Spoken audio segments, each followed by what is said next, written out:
Bear with me one sec, folks.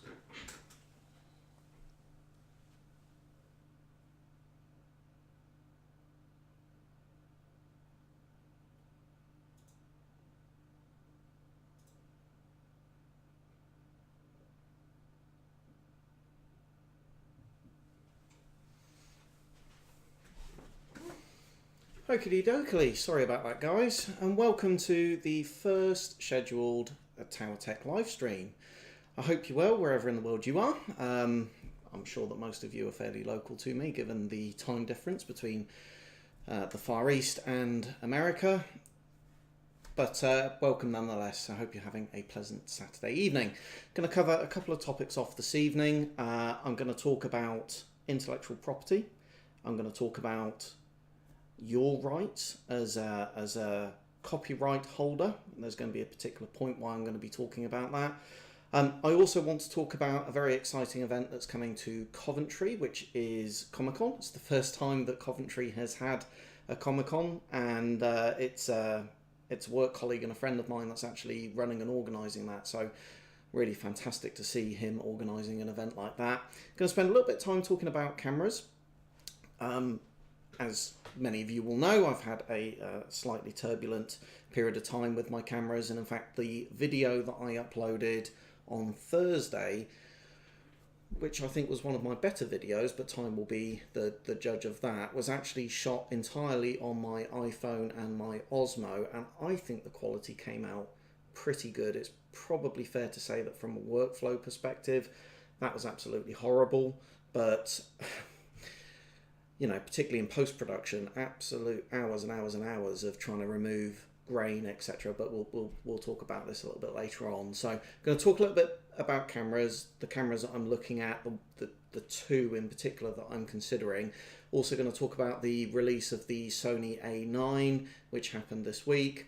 And you know, I'll be led by you at this point, guys, in the comments. So, you know, feel free. You know, we could do a bit of a Q&A about water cooling, you know, the components that you need, how you get into it, PC building. It's really up to you guys. So, you know, I've got the 3 agenda points, and you feel free to take us in whatever direction that you want to. So just by way of a quick shout out, can everybody actually hear me on the live stream okay? I rattled this PC together fairly rapidly over the last couple of days, and I actually have no ability to monitor my sound at all, so I'm doing this on a complete wing and a prayer that people can actually hear me.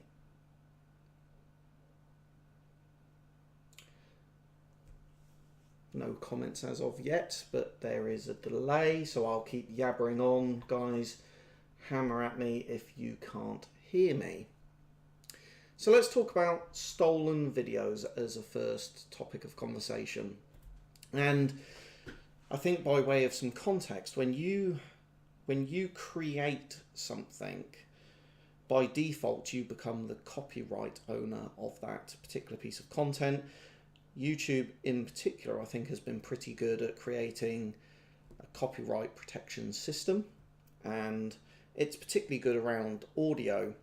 It's not so great on video, albeit it does catch stuff. I know the BBC are pretty hot. One of the YouTubers that I follow tried to upload a video yesterday that had a whole load of video content from the BBC, and it caught him, or I think actually blocked him from uploading the video, period.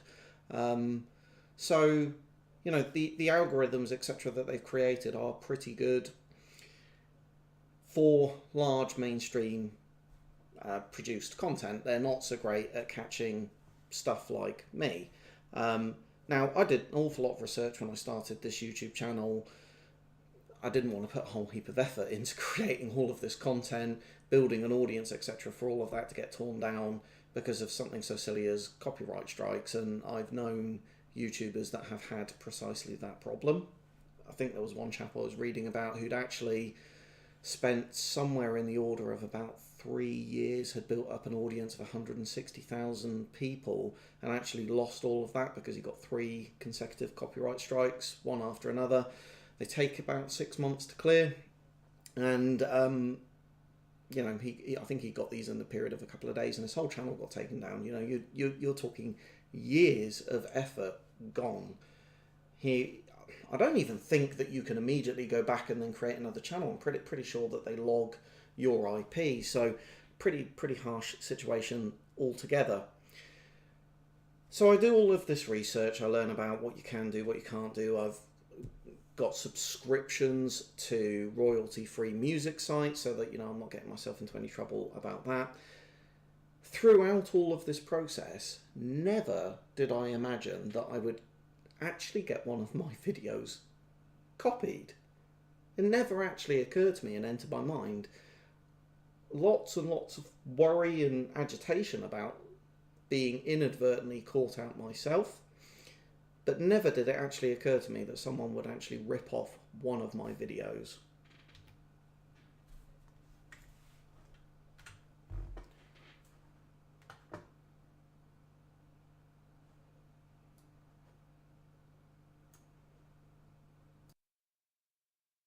So if we come across to the screen here,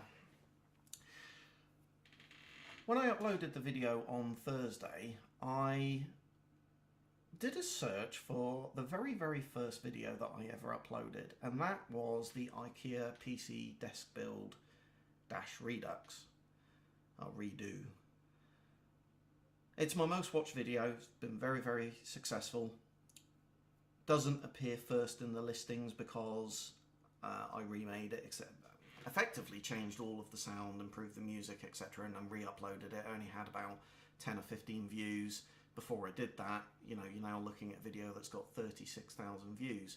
And when I uploaded the video that I did on Thursday, I was particularly interested to see whether my own video, the original video that I uploaded 5 months ago, would start suggesting the new video that I've uploaded, which would be great because I'm getting a bucket load of views on the original video. It would be great if it then linked to the new video and then those views effectively duplicated and doubled.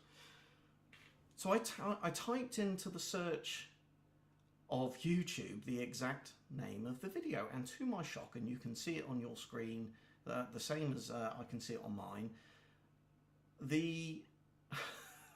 someone's copied the video and re-uploaded it. They've put a red, weird kind of like rectangle round it, and they've almost done like a video inside a video, and the sound is completely messed up. It's doubled in some way, so they've done it with some kind of screen recording software, but they've effectively completely ripped off my video. Now, if I play this for you, you'll be able to see I've got the sound on mute because you don't need all of that garbled rubbish coming across on the live stream, but they have completely ripped off the video, which I was a little bit shocked by. Now, you know, this is not the world's biggest YouTuber. They've got 3 subscribers. Cheers, by the way. And the video's not exactly generated a bucket load of views. They don't appear to be monetizing the content. I'm not sure that that's particularly the point, but I was quite shocked when I saw this. A lot of work and effort went into making that video, a lot of pre-research, post-production, etc. You know, many hours of work have gone into making this happen, and to come across your own content uploaded onto somebody else's channel was quite a shock to me, guys, if I'm honest with you. I'm not really too sure what to do about it. I initially thought I would do nothing, save myself the potential backlash and hassle from it, but when I actually clicked into their channel, what I was quite shocked to find was video after video after video where they have done exactly the same thing, where they have copied other people's videos, done this weird video in video thing, and you know, they've all got like minimal views on them, next to nothing, but you know, I'm not sure that all these people know that their content has just been blatantly ripped off like this. So I'm a little bit frustrated about it, if I'm honest with you, a little bit shocked, a little bit frustrated. I'd love to know your thoughts on what I should do. So either, you know, instant message those across to me now, or leave them down in the comments. I'm of two minds. There's a bit of me that just says they're not monetizing this content. They're probably harmless. It's probably some young kid somewhere in the world doing something that they perhaps don't realise is the wrong thing to do. But, you know, people have put effort into this and they own the intellectual property of these videos. So, a little bit shocking. A little bit shocking. So there we go.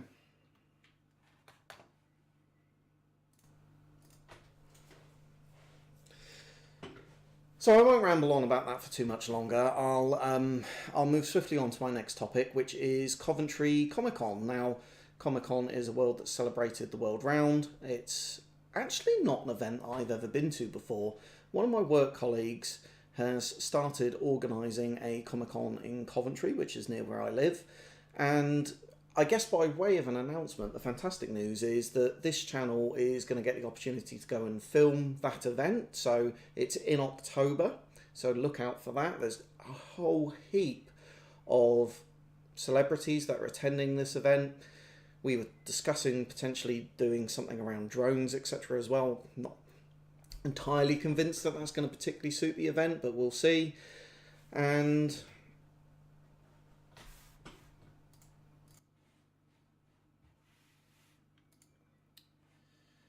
you know, this is the website here. I've just realised, guys, sorry that I haven't flicked the screen across, so you've just been looking at the side of my head talking, so apologies for that.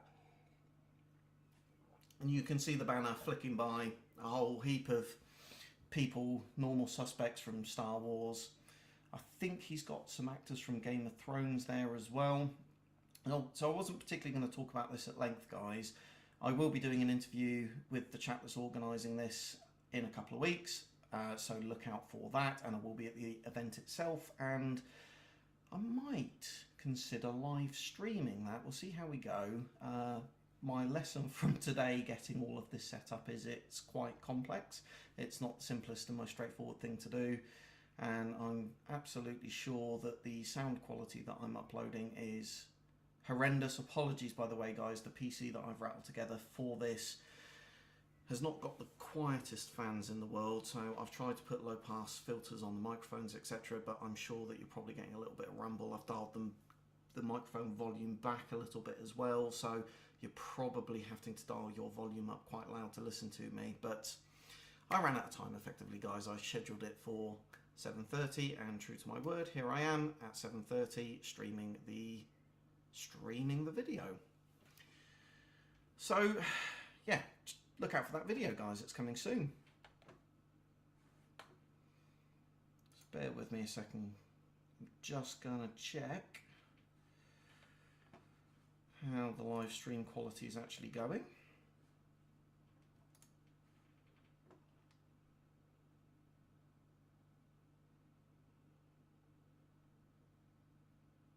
I think we've got 9 people in here at the moment, which is fab.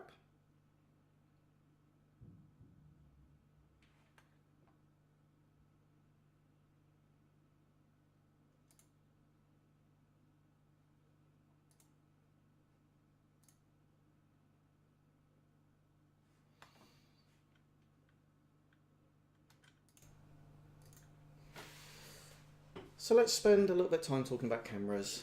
As those of you that follow my channel regularly will know, my Canon 70D, I had a mishap through misadventure, shall we say. I decided to put Magic Lantern on there. For those of you that don't know what Magic Lantern is, it's a open source third-party piece of software that effectively creates a bespoke interface, operating system if you like, for the camera. It gives you a whole heap of additional features that you wouldn't normally get with the out-of-the-box Canon software. It gives you things like focus peaking, exposure zebras, things that are normally afforded for quite expensive cameras, though to be fair, some of the cameras that I'm going to come on to talk about are relatively inexpensive. I use the word relatively because I think they're still quite a lot of money, but relatively inexpensive compared to the cameras that typically and historically had these kind of features. Typically you would have been looking at paying somewhere in the order of £4,500, £5,000 to get those kind of features. So, you know, taking a camera that was £1,000 brand new, bear in mind I got mine for £400 second hand, which was an absolute steal and an absolute bargain. To get the kind of stuff that you'd pay £4.5 for on a camera like that is truly remarkable. So, you know, you've got to applaud the guys that developed Magic Lantern. I believe it's a collaborative effort. There's a whole load of developers around the world that work on this stuff. I think there's a core team of developers, and then there's, you know, guys on the periphery, perhaps a little slightly less experienced devs, that they actually create their own releases, which are not necessarily endorsed by the main developers for Magic Lantern. But, you know, you can be adventurous in choosing the version of the build that you choose to put on your camera, and that was exactly what I did, guys. I was adventurous. I chose, to my deepest regret now, a alpha version of the Magic Lantern software. That's not beta, that's alpha, i.e. it's had next to no testing. I'd put Magic Lantern on a previous camera that I'd had, a 600D. That was a fully released and tested version, but I decided to go with the alpha version, and I've paid the price, guys. I switched the camera on. I actually used it for 20 minutes. So I was very, very pleased with the results that I was getting, but after about 20 minutes, the screen crashed. The camera crashed. I switched the camera off. The camera didn't go off. It's not typically something that you would see on a camera like that. Pop the battery out, camera went off, happy days. Pop the battery back in, and the camera was bricked. It would not work at all. So I sent that off to Canon, and to be fair, I rate their customer service. They quoted a 2-week turnaround time for £156, I think it was. Irrespective of what the problem was with the camera, that included all the parts, it included all the labour, etc., and the postage back to you. And I thought that was pretty good, given that it almost certainly needed a new main board, which is quite an expensive component to source and quite a job to do as well. I was pretty impressed that, you know, it was 156 quid all in, irrespective of what the problem that you had was. Now, since I sent the camera off, they've actually contacted us to say it's going to be 4 weeks because of the 2 bank holidays that we've just had, Good Friday and the Easter Monday, and because of their current workload at the time. So that's a little bit frustrating, but I'm going to let them off, to be fair. You know, 156 quid all in still feels like a bit of a bargain. I have then become super creative in making my videos. I have used the 600D, which is a 5-year-old entry-level camera, to create my videos. I have also used my iPhone with, I'm going to say, a very poor rate of success, and we'll talk a little bit more about that in a second.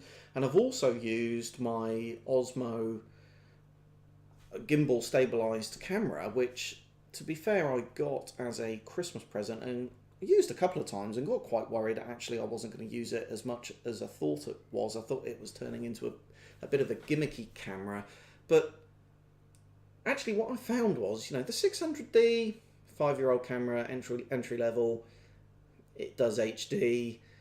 It's not all about resolution, guys, you know, it's about the quality of the sensor. The images required an awful lot of work to look good, an awful lot of color grading, and my iPhone, frankly, guys, I mean, you know, I do like the iPhone. Is going to be my health warning, because I'm going to say some slightly disparaging comments about it now, but the iPhone video quality is horrible. Absolutely horrible. It does 4K. I downloaded a specialist app to be able to control shutter speed and the ISO, to control the exposure, to be able to control the focusing, etc.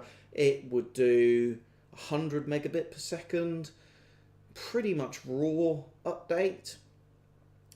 And irrespective of doing all of those things, what I found was that the grain in the image is absolutely disgraceful. I had this at ISO settings of 40 or 50, and the grain was absolutely ridiculous. I had to leave my PC running all night, degraining the video once I had finished it. Now bear in mind, that's got a 6900K in it, AMD, please bear with, but that ran all night, something like 8.5 hours to degrain a 4K video, a very laborious process, and it still looked awful at the end of it. You know, there are certain shots that looked okay. The shots that I took of building this desk up to a particular point are blindingly obvious in the video that they are the iPhone, and I got so frustrated with the quality of the video that I actually switched to my Osmo, and I was very pleasantly surprised. Now, why is the Osmo a better quality camera than the iPhone? It's because of the size of the sensor. The Osmo's got a micro four thirds sensor in it, and the iPhone, unsurprisingly, because it's a phone, has got a very tiny sensor within it. And that's what's introducing the noise. It's not all about resolution, it's about the quality of the sensor that's inside the camera. And that's why the 70D, as an APS-C sensor, which is bigger again than the micro four thirds sensor that I've got within the Osmo, produced such clean images. Now, you know, the 70D is a good quality camera, but that's relatively old itself. And more modern cameras, you know, their ISO performance is absolutely fantastic. So I have referenced a couple of times in my videos that I'm unlikely to change my camera. That was pre-bricking the device.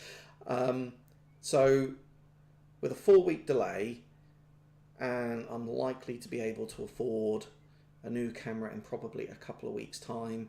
I've quite enjoyed the move to 4K, albeit that from a workflow perspective in Premiere Pro, that was challenging, and that's with a very powerful PC. I have learned a way that you can actually pre-render the videos so that you can edit the videos in HD, but you know, that then requires pre-rendering time before you actually go in and do all the editing anyway. Rambling on about editing videos, this section's supposed to be about cameras. I've enjoyed the 4K quality, particularly from the Osmo, so I am going to backpedal a little bit on something that I previously said, and I am going to upload myself. I am going to purchase a new camera for the channel, and I've got that choice down to two. I've got that choice down to the Sony A6500 or the Panasonic Lumix GH5, both of which are relatively recently released cameras, each of which has respective pros and cons that I'm really not sure which one to go for.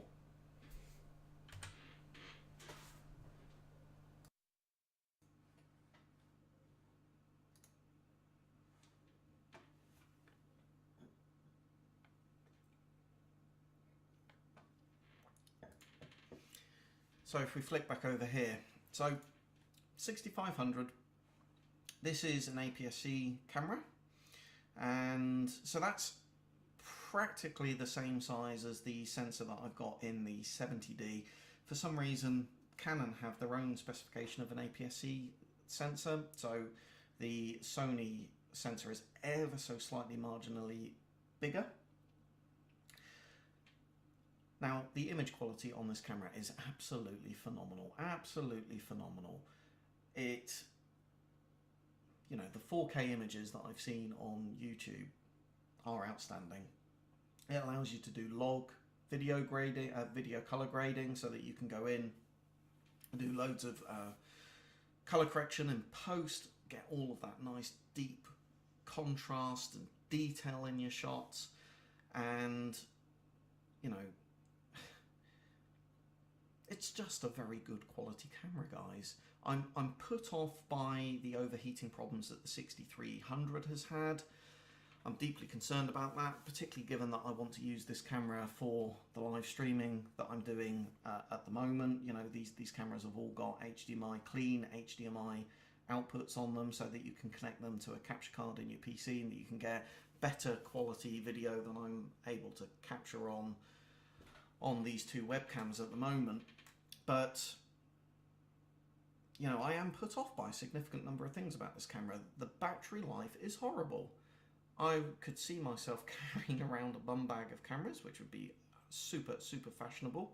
I'm concerned about the overheating issue that we've just talked about.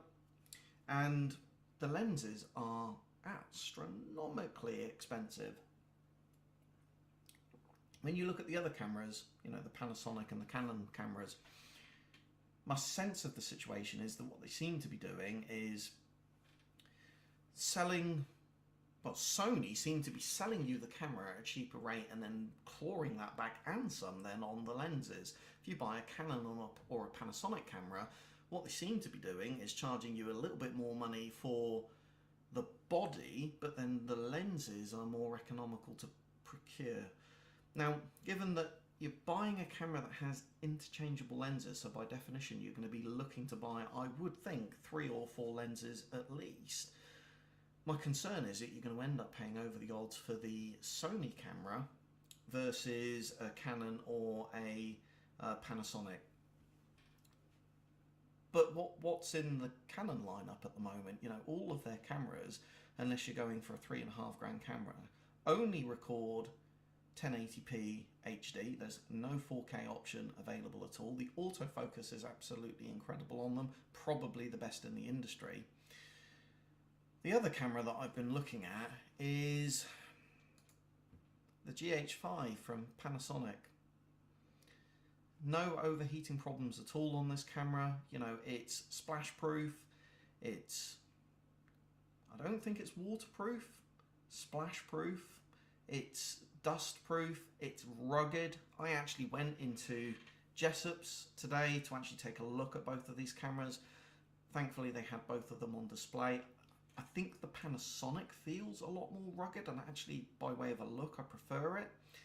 But it has woeful autofocus problems. YouTube is absolutely littered with videos of autofocusing issues from the Panasonic GH5. But, you know, the quality of the video when you get it right is absolutely phenomenal. And this does 60 frames per second at 4K. The Sony can't do that. The image is every bit as good. So, again, you know, I'd love to hear your thoughts on which camera I should go for. I'm sure the reality is that I probably can't lose by going with either of these cameras, but it feels like quite an important purchase. And I'm struggling to make up my mind. What amused me was when I was in Jessop's and I turned to the very friendly and pleasant staff in there and said, okay guys, these are the 2 cameras that I'm looking at, Sony A6500 or the Panasonic GH5, which would you go for? The immediate response I got was, that's a tough one to call, which kind of made me feel slightly more at ease with my predicament, but yeah, very difficult choice to make. Very difficult choice to make. Why is it that you can never find a camera that just has it all? Why have you always got to compromise on something? Very, very frustrating. And I guess we should also talk about the Sony A9. So this came out, I think, 3 or 4 days ago.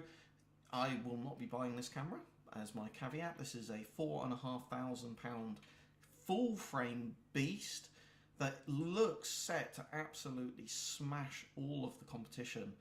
And what I should say is about all 3 of these cameras is they have in-body stabilization. So the actual sensor itself actually rocks around on 5-axis, where that typically would have been a piece of glass inside a stabilized lens that would be doing that. So you can actually attach non-stabilized lenses to your camera and you can still get stabilization. Combine in-body stabilization with a stabilized lens and you've got almost gimbal-like type performance, which is absolutely phenomenal, absolutely incredible. So yeah, fantastic cameras. Won't be going for that. Might be going for that. Might be going for that. Why is it that you just can't ever find a camera that seems to do it all? Hey, first world problems, guys. First world problems.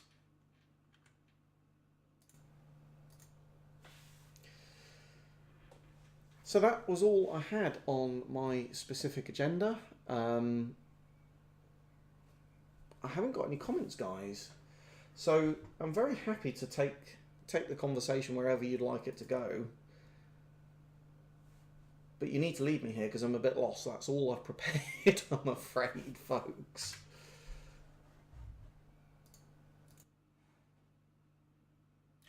I think we'll leave it there, guys. I've really enjoyed doing this stream.